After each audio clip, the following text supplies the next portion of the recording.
Chaque mois, nous avons coutume de recevoir un entrepreneur adhérent de la French PropTech lors d'un Café Tech chez CitéFab. Ce mois-ci, nous avons reçu Guillaume Fabre, City Manager de Matera.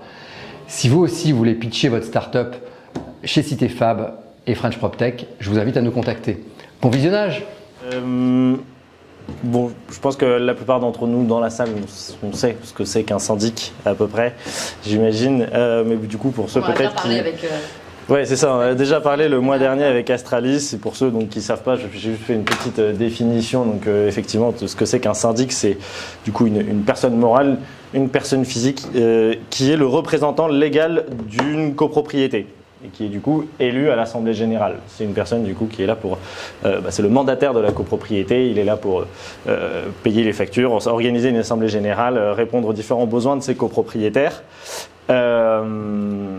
Et partant du coup de cette définition, un peu plus largement, on a du coup le secteur de l'immobilier. On est tous du coup adhérents à la French PropTech.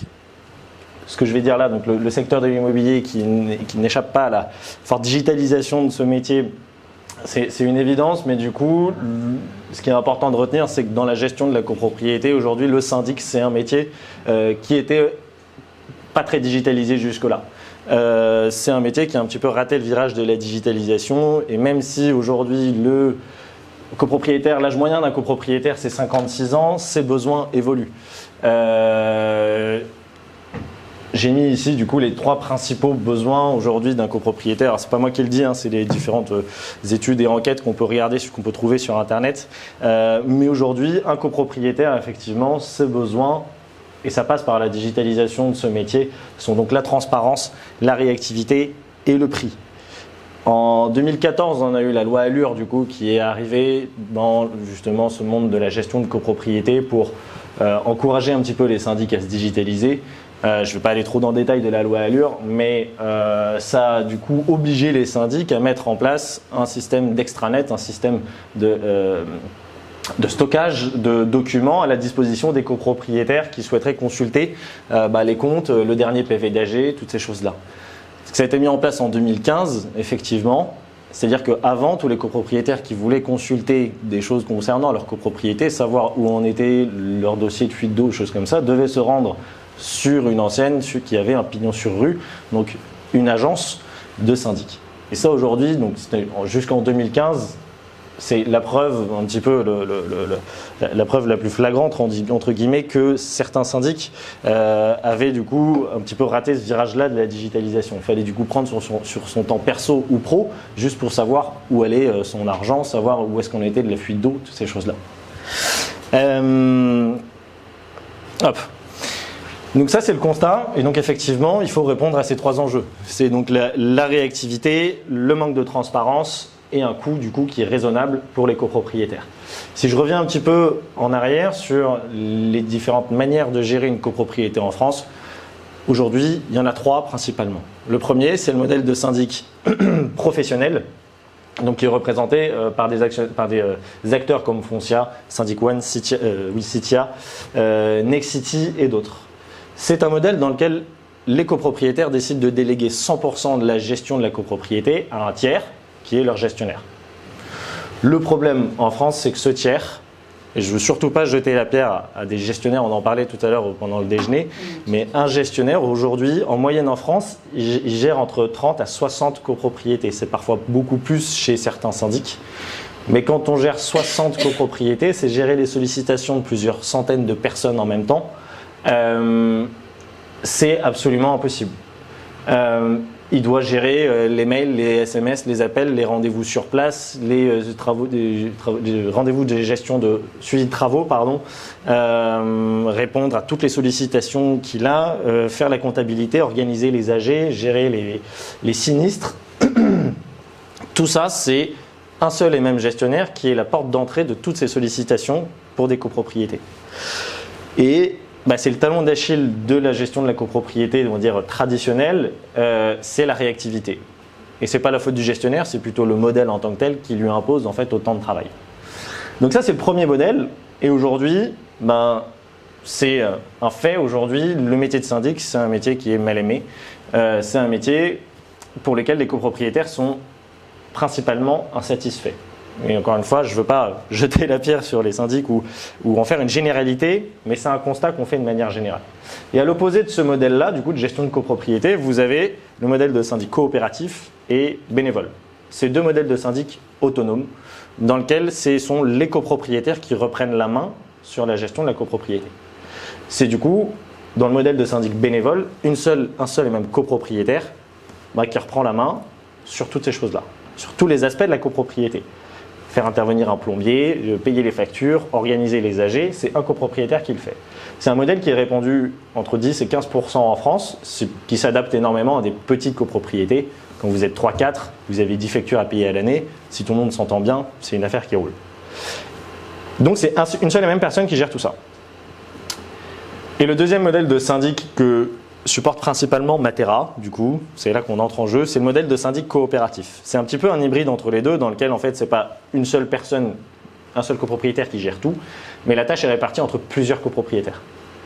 C'est le conseil syndical de la copropriété, c'est les délégués de la classe en gros, qui décident à plusieurs de reprendre la main sur la gestion de la copropriété. Et qu'est-ce que je voulais dire? Et donc effectivement, du coup, la tâche c'est encore un modèle qui est encore moins répandu en France, mais c'est un modèle qui s'adapte à des copropriétés qui sont un peu plus grandes, on va dire ça peut aller jusqu'à 30 lots quand on est vraiment tout seul. Si on est une bonne équipe de 5 ou 6 personnes, ça marche très très bien. Et nous, c'est là qu'on intervient chez Matera. C'est parce que en fait, ce modèle de syndic traditionnel, il est régi par une loi qui est assez contraignante. Chez Matera, on veut apporter du coup une solution digitale aux copropriétaires qui souhaiteraient reprendre la main sur la gestion de la copropriété sans être dépendant des disponibilités d'un gestionnaire qui, malgré lui, a trop de copropriétés à gérer. Et du coup, nous, on a une solution qui est 100% digitale. Ce qu'il faut savoir, c'est qu'il y a aussi des syndics du coup, qui ont mis le pied un petit peu dans le digital. Donc on a Foncia qui est un acteur traditionnel avec des agences. Ils ont du coup cet espace extranet dont j'évoquais tout à l'heure, mais il y a aussi des syndics qui sont 100% digitaux. C'est une solution 100% en ligne, mais du coup vous n'avez pas d'interlocuteur physique, mais vous dépendez toujours des disponibilités de ce gestionnaire pour faire avancer les sujets dans la copropriété. Si votre syndic, si votre gestionnaire qui est en ligne du coup ne valide pas telle ou telle dépense ou tel devis, concrètement, vous ne pouvez pas faire intervenir un prestataire. Vous êtes toujours dépendant de lui. Donc nous, ce qu'on veut, c'est pour tacler le problème de la réactivité, ce qu'on disait tout à l'heure, c'est que les copropriétaires n'aient plus à dépendre des disponibilités d'un gestionnaire, ils peuvent avancer de manière autonome. Mais comme c'est beaucoup de travail, Matera met en place une solution qui permet du coup de faciliter la tâche des copropriétaires qui souhaiteraient reprendre la main en se constituant syndic coopératif. C'est évidemment une plateforme en ligne. Je pourrais d'ailleurs la montrer tout à l'heure s'il faut. Mais c'est une plateforme en ligne du coup dans laquelle vous pouvez tout voir et tout faire pour votre copropriété. Ça va bien au-delà que juste un espace de stockage. C'est un outil dans lequel vous pouvez communiquer avec vos copropriétaires, dans lequel vous pouvez voir où vont vos dépenses en temps réel. Un petit peu comme nos applications de banque qu'on a sur nos téléphones.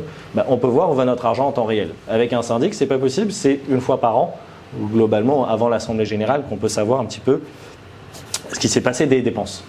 Donc c'est une plateforme qui va bien au-delà de cet espace de stockage. Vous pouvez communiquer, il y a un annuaire de fournisseurs dans lequel vous pouvez piocher parmi des artisans qui sont référencés par d'autres clients Matera. Vous pouvez vraiment suivre par exemple le dossier d'une fuite d'eau, vous pouvez suivre étape par étape où est-ce que ça en est. Au niveau de l'assureur, est-ce que les fonds ont été débloqués, toutes ces choses-là, c'est très facile d'y accéder depuis cette plateforme. Et parce que c'est un métier pour lequel il y a besoin d'expertise, un gestionnaire, c'est un expert en copropriété. On ne veut pas juste que les copropriétaires soient laissés pour compte derrière leur ordinateur avec une solution qui est certes très efficace. On veut apporter une expertise. Et c'est là que nos référents chez Matera interviennent. C'est du coup des juristes, des comptables, des ingénieurs qui répondent à toutes les questions de nos copropriétaires. Et là, on va tacler du coup le problème de la réactivité. Aujourd'hui, comme je disais, un gestionnaire, il ne peut pas être partout. Nous, chez Matera, on est organisé en interne de façon à répondre en moins de 6 heures à toutes les questions de nos copropriétaires. C'est un engagement qu'on prend de manière contractuelle pour dire effectivement, on ne veut pas, s'il y a des sujets que les copropriétaires ne maîtrisent pas, ils peuvent faire appel à nos experts. Et la réponse, elle est obtenue en une demi-journée. Et ça, c'est très important. Ça peut être expert travaux, acoustique, c'est très varié quand on parle d'ingénierie. Mais... Alors, les ingénieurs, ça va être des personnes qui vont vous aider sur, par exemple, un ravalement de façade. C'est une personne qui va vous faire le cahier des charges des travaux, de comparer les devis que vous avez obtenus, de répondre tout simplement aux questions, de s'assurer que les entreprises que vous avez contactées, elles sont viables, elles ont bien une assurance dommage ouvrage. Tout ce travail-là qu'aujourd'hui, un copropriétaire lambda ne sait pas forcément qu'il faut faire. Chez Matera, on s'assure du coup que la copropriété, elle est juridiquement irréprochable, que les comptes soient faits en temps et en heure et que toutes les questions techniques pour lesquelles les copropriétaires pourraient avoir, ils ont des réponses. Après, pour une fuite d'eau, l'exemple le plus concret, c'est la fuite d'eau. Comment ça se passe avec Matera? Nous, chez Matera, on dit que vous avez plus vite fait d'appeler directement le plombier plutôt que de passer par nous. Sinon, vous passeriez comme par un syndic avec du coup de l'approbation, le feu vert. Exactement. De confiance, c'est ça, exactement. Sur la plateforme. Ouais, exactement, c'est ça. Et pareil qui pour répondent particulièrement plus aux copropriétaires ou alors c'est un peu plus facile justement parce que quand on s'appelle Matera d'avoir un artisan ou... La facilité, c'est que j'ai parlé à plusieurs artisans qui aiment particulièrement travailler avec des copropriétaires Matera parce que le paiement se fait de manière quasi instantanée. Là où un gestionnaire, encore une fois, et je ne vais surtout pas jeter la pierre, mais un gestionnaire qui reçoit une facture, il ne peut pas la payer dans les 24 heures. Là, chez Matera, un copropriétaire, on voit que la fuite elle est réparée, le plombier est intervenu et en un clic, le paiement il est fait auprès du prestataire. C'est une sorte de désintermédiation, mais du coup dans lesquelles on s'assure quand même que tout est fait en règle dans la copropriété. Donc cette équipe d'experts, c'est pour effectivement la réactivité. Donc la plateforme en ligne, on a du coup effectivement le côté transparence. L'opacité avant qu'on avait avec un syndic traditionnel où il fallait qu'on aille en agence pour savoir où en est notre fuite d'eau, ça aujourd'hui on ne l'a plus parce que tout est accessible très facilement depuis la plateforme. C'est un peu comme tu peux avoir un tableau de levée de réserve un peu aussi, sur toutes les phases. Il y a des... C'est compliqué quand tu es copropriétaire. Alors levée de réserve c'est très particulier, mais par exemple sur un petit chantier, on peut avoir par exemple une liste de tâches à réaliser qu'on attribue à telle ou telle personne du coup une fois que c'est fait, on peut la cocher et c'est quelque chose qui est fait. C'est comme un petit peu... ce tableau ? Oui, on le met à disposition les copropriétaires qui veulent faire comme si c'était une gestion de projet un petit peu, qui veulent créer leur... tu as un modèle, tu as exactement. Sur cette plateforme-là, il y a aussi cet outil. Ouais, je pourrais vous montrer, mais c'est du coup hyper complet et on fait en sorte aussi que ce soit très simple et ludique parce que sinon c'est souvent une usine à gaz. Et, tous les copropriétaires ont accès du moment qu'ils ont pris la solution? Ouais, okay. Tout le monde a accès. Le partage est important. Ouais. Mais c'est hyper important, tout le monde a accès au même niveau d'information. Alors après, après il y a des accès différents. Pour payer la facture, par exemple, tout le monde ne peut pas payer une facture. Se rembourser parce que j'ai acheté une ampoule au Casto du coin, j'aimerais me faire rembourser. Ça, je ne peux pas le faire juste tout seul. Il faut quand même que le conseil syndical valide la dépense. Mais sur le principe, c'est juste en quelques clics. C'est très facilement faisable. Et c'est un point important parce qu'aujourd'hui, c'est aussi une source de frustration le fait que les copropriétaires aujourd'hui ne se connaissent quasiment, connaissent quasiment à peine entre eux alors qu'ils habitent le même bien. Et quand on veut avoir les coordonnées de son voisin, si on demande à son syndic, c'est délicat de la part du syndic de le donner parce que c'est des données personnelles. Et en même temps, qui peuvent l'avoir. Voilà. Mais en même temps, on est voisins, on partage le même bien, donc il y a ce truc-là. Là, chez Matera, on peut du coup discuter directement, un petit peu comme un Facebook Messenger, avec nos copropriétaires, sans avoir le numéro de téléphone de chacun, mais au moins on peut discuter entre nous. Et le degré de confidentialité, du coup, il est respecté. On peut adapter. Ouais, exactement. En fonction. Exactement. Donc, réactivité, transparence et le coût. Alors, voilà, c'est ça. Transparence, réactivité et les économies. Le coût aujourd'hui, c'est hyper subjectif de toute façon. Mais chez Matera, ce qu'on veut aussi proposer à nos copropriétaires, c'est de fonctionner sur un système de rémunération de base forfaitaire. Dans un contrat de syndic, vous avez des honoraires de base et des prestations supplémentaires si vous sollicitez de nombreuses fois votre syndic. Il y a aussi des commissions sur les travaux, il y a des frais de déplacement, il y a des vacations horaires. Tout ça, c'est prévu dans le contrat, c'est normal, mais c'est une source de frustration de la part des copropriétaires. Parce que c'est un contrat qu'on n'a pas vu, qu'on n'a pas lu, un petit peu comme nous tous quand on signe nos contrats. C'est dans le contrat, mais à la fin de l'année, c'est toujours quelque chose qui fait qu'on est un peu déçu.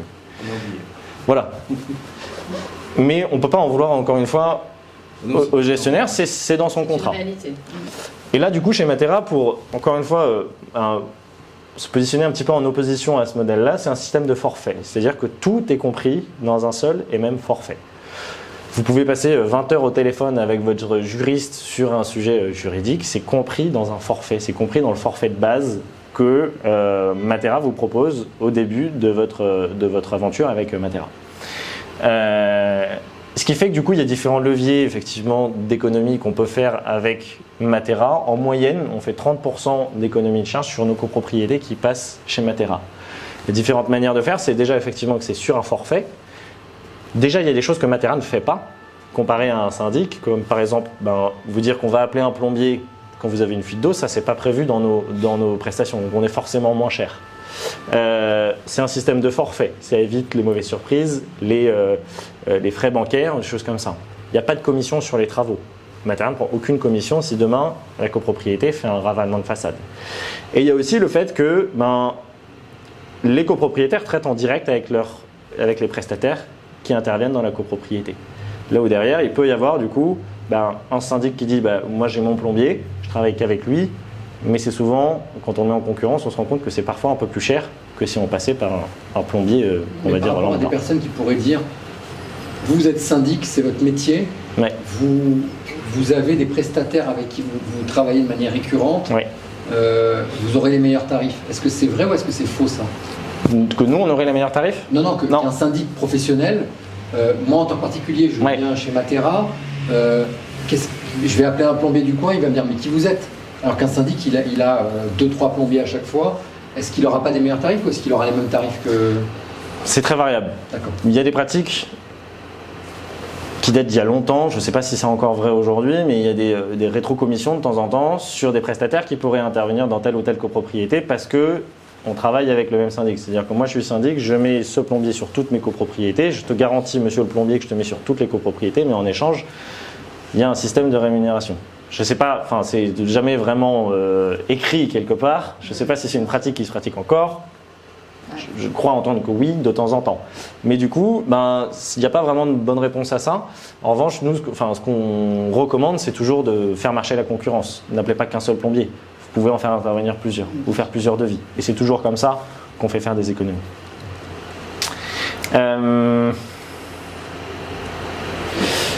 Ouais, je crois que j'ai fait le tour à ce niveau-là. Du coup, vraiment... Les trois enjeux sont là, on essaye justement d'en faire notre force aujourd'hui, c'est un peu nos trois piliers aujourd'hui chez Matera. Et du coup on a été créé en 2017 et aujourd'hui on est 3e ou 4e acteur de gestion de copropriété en France avec plus de 7000 copropriétés en France. Des bureaux un peu partout en France, dont Marseille. Et des copropriétés qui sont très variées. Donc on va des copropriétés de 2 lots jusqu'à 300 lots, qui sont plus rares évidemment, mais on en a aussi. Et voilà à peu près ce que je voulais vous dire à propos de Matera. Et du coup, il y a un coût de la plateforme, qui paie le syndic? Ok, nous on est copropriétaire, Nous on se base uniquement, on va dire à 90% sur le nombre de lots. Encore une fois, carte de la transparence, si vous avez 15 appartements, ce sera le même prix, que vous soyez à Paris, à Marseille ou à Cherbourg.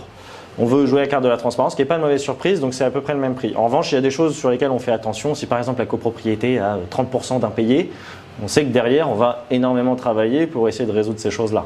Donc on essaie de s'adapter un petit peu en anticipant la charge de travail qu'on pourrait avoir. Et ça, c'est le recouvrement, c'est le copropriétaire qui s'en occupe ou c'est Matera? C'est le juriste Matera qui contacte. Ouais. C'est le but, c'est que du coup ces choses-là, parce que un copropriétaire c'est pas son expertise, il a un métier à côté, il a des occupations, il n'a pas forcément envie de le faire, mais il peut passer le relais directement à son juriste, qui va s'occuper. Dans la plateforme. Ouais. Alors dans le détail, si vous voulez, vous avez un forfait de base et puis après vous avez 2 options, ce qu'on appelle le pack travaux et le pack juridique. Je ne les ai pas détaillés là, mais sur le principe, c'est juste 2 options que vous pouvez déclencher. C'est toujours sur un système de forfait, mais c'est une option que vous déclenchez. Dès que vous n'en avez plus besoin, vous la retirez. Et c'est comme ça que ça fonctionne. Mais on ne veut pas de mauvaises surprises, des choses comme ça. Donc c'est uniquement le copropriétaire qui décide, la copropriété qui décide, ok, moi j'ai besoin d'un juriste là parce que j'ai un souci que je veux régler. Et j'actionne le bouton du juriste Et du coup, j'ai un juriste à temps plein pendant 12 mois qui intervient sur la copropriété. Et vous avez des tarifs avocats négociés, justement?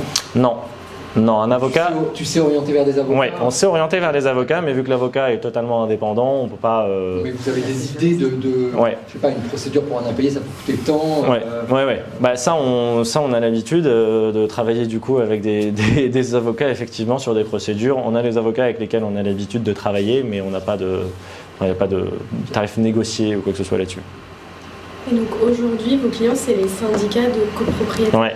Ce sont des copropriétés qui décident effectivement de se constituer syndic autonome, donc c'est la copropriété qui est notre client effectivement. D'accord, c'est le syndicat? C'est le syndicat des copropriétaires. Okay. Ouais. Qui est considéré comme un consommateur ou C'est-à-dire? Est-ce que on considère que c'est un professionnel ou Non, surtout pas. Ouais. Okay. Il est considéré au nom de la loi comme non sachant. D'accord. Et donc c'est pour ça que nous on apporte notre expertise. Voilà. Ouais.